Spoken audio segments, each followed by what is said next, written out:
Assalamualaikum warahmatullahi wabarakatuh. Sampurasun dulur-dulur sadaya, mugi rahayu sagung dumadi.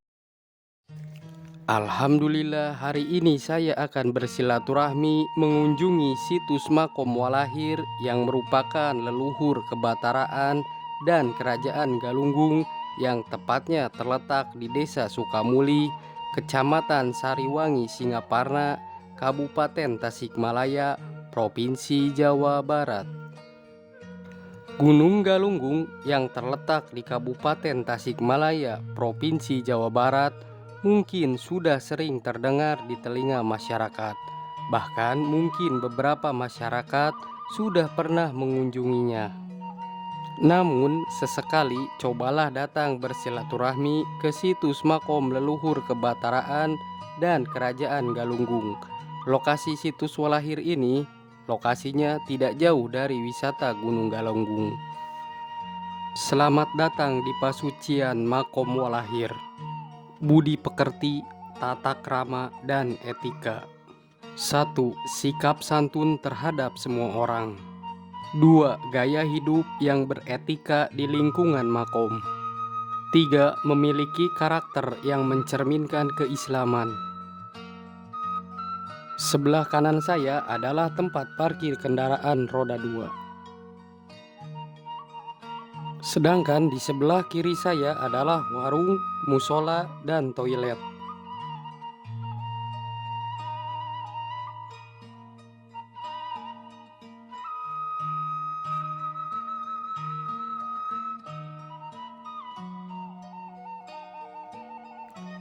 Situs Makom Walahir, Eyang Sempak Wajah, Raja Resi Batara Galunggung. Eyang Kuncung Putih, Batara Galunggung. Eyang Cingwanara, Raja Galuh. Eyang Batari Hyang, Ratu Galunggung. Eyang Langlang Buana atau Eyang Lingga Buana. Eyang Susuk Tunggal, Eyang Kentring Manik, Eyang Lingga Geni, Eyang Gagak Lumayung atau Raden Kian Santang, Eyang Sembah Dalem Raden Wirahadi Kusuma, Ibu Ratu Ambu Sumairah, Eyang Saptra, Eyang Semprana, Eyang Gana Sili, Eyang Sakunca Sakonci, Mama Tolib, Syekh Nurjati, Eyang Sumedang atau Eyang Tajimalela, Eyang Cigelem, Eyang Raja Ulung, Eyang Cipit, Eyang Tegal Munding, Raden Hanjuang, Nini Ciut Paraji Sakti, Eyang Galigir Putih, Kiai Haji Hasbunallah, Raden Kertawijaya Kusuma, Eyang Braja Geni, Eyang Raja Ulung, Raden Asep Parana, Eyang Batara Yuda, Eyang Ibu Latiah, dan makom yang lainnya yang semuanya berjumlah sekitar 1777 makom. Namun sebagian makom belum ditemukan akibat letusan Gunung Galunggung pada 31 Januari 1984 dan terakhir meletus pada 5 Mei 1982. Saya akan membahas asal-usul kebataraan Gunung Galunggung. Dimulai dari Kerajaan Galuh. Kerajaan Galuh adalah salah satu kerajaan tertua di Pasundan dan objek wisata Ciungwanara diyakini sebagai awal mula Kerajaan Galuh didirikan. Kerajaan Galuh diyakini berdiri pada abad ke-7 sampai abad ke-16. Sejarah Kerajaan Galuh terdapat pada naskah kuno Carita Parahyangan, suatu naskah berbahasa Sunda yang ditulis pada awal abad ke-16. Dalam naskah tersebut diceritakan mengenai Kerajaan Galuh dimulai waktu Hyang Tari Medang Jati yang menjadi Raja Resi selama 15 tahun. Selanjutnya, kekuasaan ini diwariskan kepada putranya di Galuh, yaitu Sang Wureti Kandayun. Sang Lingga Warman, Raja Tarumanagara yang berkuasa dari tahun 666 meninggal dunia pada tahun 669. Kemudian kekuasaan Tarumanagara jatuh ke tangan Sri Maharaja Tarusbawah, menantunya dari Sundapura. Sundapura adalah salah satu wilayah di bawah Tarumanagara. Pihak Kendan dipimpin oleh Sang Wreti Kandayun berkuasa dari tahun 612 memilih untuk berdiri sebagai kerajaan mandiri. Usaha Wreti Kandayun berhasil melepaskan Kendan dari kekuasaan Tarumanagara tanpa menimbulkan konflik dengan penguasa Tarumanagara. Karena Kendan tidak memadai sebagai pusat pemerintahan, maka Wreti Kandayun memindahkan pusat pemerintahannya dari Kendan ke Karangkamuliaan, Kabupaten Ciamis sekarang. Kemudian Kendan merubah nama menjadi Galuh, dan Galuh dibangun sebagai pusat pemerintahannya. Kemudian Tarusbawah mendirikan kerajaan Sunda sebagai kelanjutan kerajaan Tarumanagara. Kerajaan Galuh adalah kerajaan bercorak Hindu di Indonesia. Kerajaan Galuh yang wilayahnya terletak antara Sungai Citarum di sebelah barat dan Sungai Cisarayu, juga Sungai Cipamali sekarang termasuk daerah Brebes di sebelah timur. Nama pertama Raja Kerajaan Galuh adalah Wreti Kandayun. Wreti Kandayun adalah putra Raja Kandiawan, putra Raja Putra Sulaliman, putra Raja Mahaguru Manikmaya. Wreti Kandayun lahir pada tahun 591 Masehi, sedangkan dari garis ibu buyutnya Raja Maha Resi Guru Manikmaya adalah menantu Maharaja Suryawarman, penguasa ke-7 Kerajaan Tarumanagara tahun 535 sampai tahun 561 Masehi. Menikahi Dewi Tirta Kencana, putrinya. Nama istri Wreti Kandayun adalah Dewi Manawati atau Manakasi atau Pahaci Mangatak Mangale-ngale, dan bergelar Prameswari Dewi Chandra Rasmi Putri Resi Makandria. Dari pernikahan Wreti Kandayun dan Dewi Manawati melahirkan 3 orang putra, yaitu 1. Sang Jatmika Rahyang Sempakwaja, lahir tahun 639 Masehi. 2. Sang Jantaka Rahyang Kidul, lahir tahun 641 Masehi. 3. Sang Jalantara Rahyang Mandiminyak, lahir tahun 643 Masehi. Namun dari 2 putra Wreti Kandayun, yaitu Sang Jatmika Rahyang Sempakwaja dan Sang Jantaka Rahyang Kidul, memiliki kekurangan, sehingga Sang Jatmika dan Sang Jantaka tidak dijadikan raja kerajaan Galuh, melainkan Sang Jalantara Rahyang Mandiminyaklah yang menjadi raja kerajaan Galuh meneruskan Sang Wreti Kandayun. Tetapi Sang Wreti Kandayun memberikan daerah Galunggung kepada Sang Jatmika Rahyang Sempakwaja. Kemudian Sang Jatmika Rahyang Sempakwaja mengabdikan dirinya kepada keagamaan, menjadi seorang batara atau resi guru dengan gelar Rahyang Guru. Di Galunggung mempunyai kekuasaan dalam menghabis heka atau mengesahkan raja-raja yang akan bertahta. Seorang raja akan dianggap sah jika telah diuji oleh para batara yang ada di Galunggung. Batara atau sesepuh yang memerintah di Galunggung pada saat itu selain Rahyang Sempakwaja ialah Batara Kuncung Putih, Batara Kawin-kawin, Batara Wastu, kemudian Batari Hyang Janapati. Pengaruh dan nama besar Galunggung, tempat suci di wilayah Sunda Galuh, selain sebagai nama Gunung Galunggung, adalah nama penting dalam sejarah di Tatar Pasundan di masa Kerajaan Sunda Galuh. Selain bersifat kebataraan, Galunggung juga membawahi sekitar 12 kerajaan-kerajaan kecil di sekitarnya.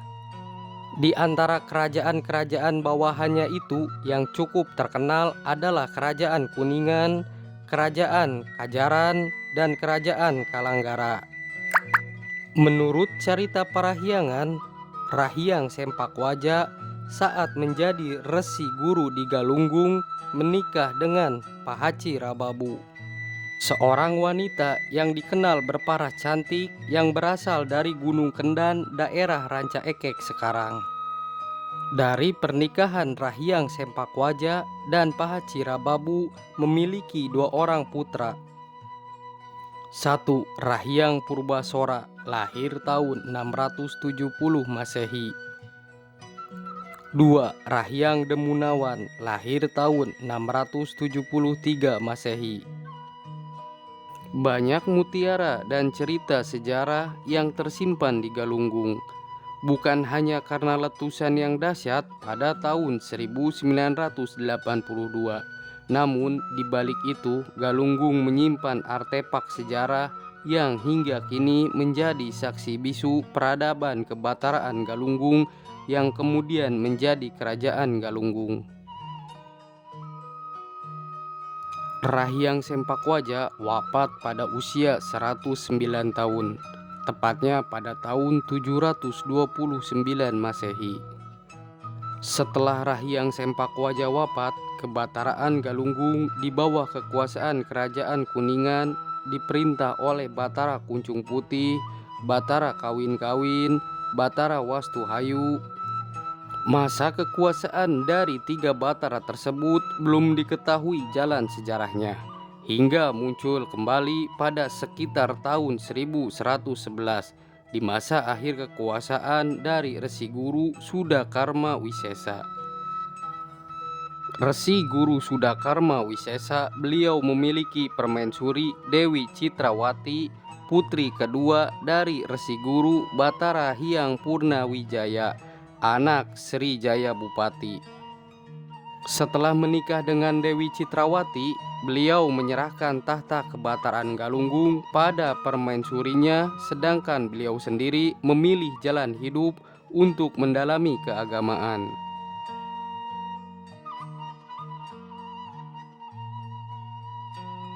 Dewi Citrawati tahun 1111 sampai 1152 Masehi. Setelah Resi Guru Sudakarma Wisesa turun tahta dari kebataran Galunggung, kedudukannya digantikan oleh Dewi Citrawati yang bergelar Batari Hyang Janapati, yang berfungsi sebagai raja daerah atau kerajaan bawahan Sunda. Dikutip dari laman resmi pemerintah Provinsi Jawa Barat, Batara atau sesepuh yang memerintah pada masa tersebut diantaranya Batara Kuncung Putih, Batara Sempakwaja, Batara Kawindu, Batara Wastuhayu, dan Batari Hyang Janapati. Pada masa Batari Hyang Janapati itulah bentuk kebataraan diubah menjadi kerajaan. Kerajaan tersebut diberi nama Kerajaan Galunggung.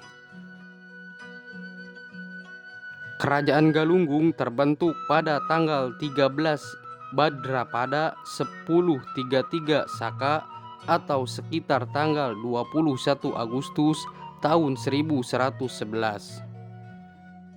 Bukti otentik yang menunjukkan keberadaan Kerajaan Galunggung yaitu Prasasti Geger Hanjuang yang ditemukan di Bukit Geger Hanjuang, Desa Linggawangi, Kecamatan Lewisari, Kabupaten Tasikmalaya, dan masih termasuk area Gunung Galunggung.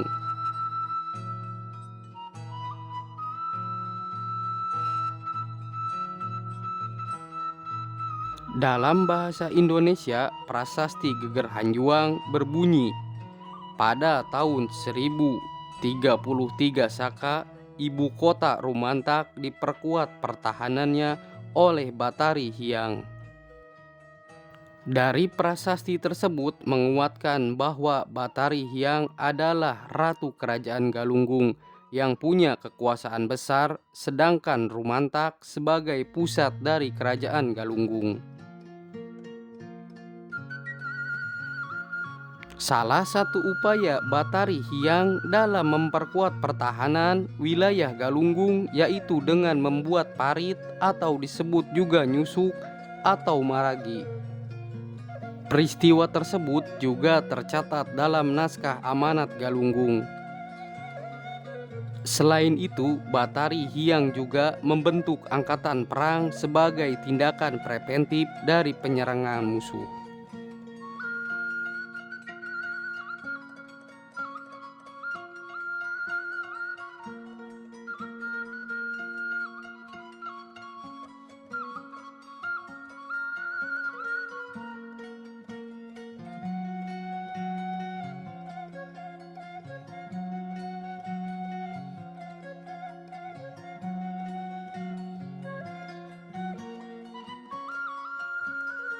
Kerajaan Galunggung tetap di bawah Kerajaan Sunda.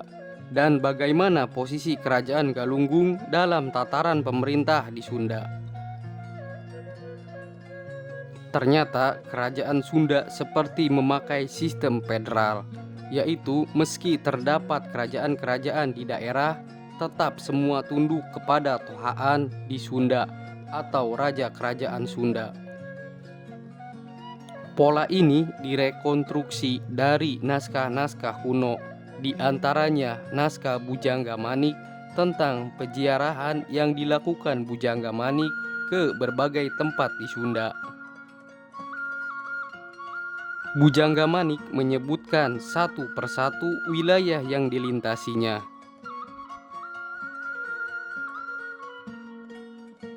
Ketika Bujangga Manik melintasi Sungai Cipamali di sekitar Brebes, Bujangga Manik menyebutkan Cipamali itulah batas akhir kerajaan Sunda.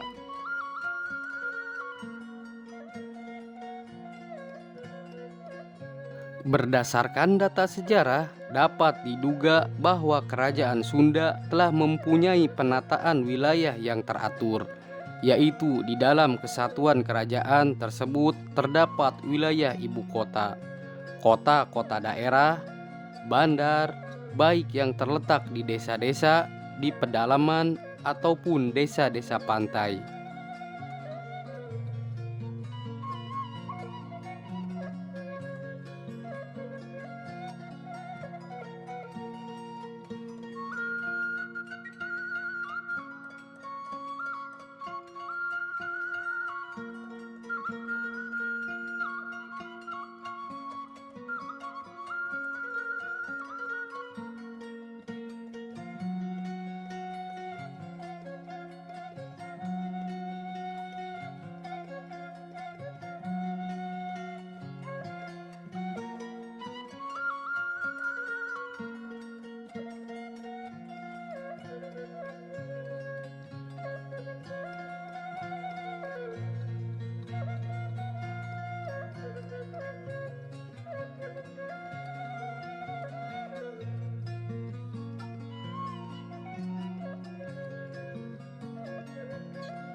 Cukup sekian silaturahmi hari ini mengunjungi Makom Walahir yang merupakan leluhur kebataraan dan kerajaan Galunggung, yang tepatnya terletak di Desa Sukamuli, Kecamatan Sariwangi, Singaparna, Kabupaten Tasikmalaya, Provinsi Jawa Barat. Apabila ada versi yang berbeda, silahkan ketik di kolom komentar. Mohon maaf apabila ada kesalahan dalam penyampaian dan tutur kata yang tidak berkenan. Apabila ada kritik dan masukan untuk admin lebih baik, silahkan ketik di kolom komentar.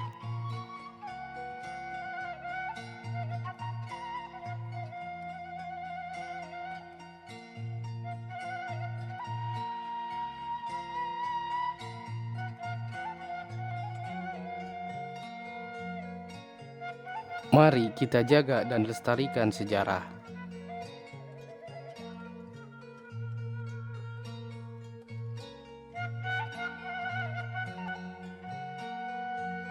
Wassalamualaikum warahmatullahi wabarakatuh.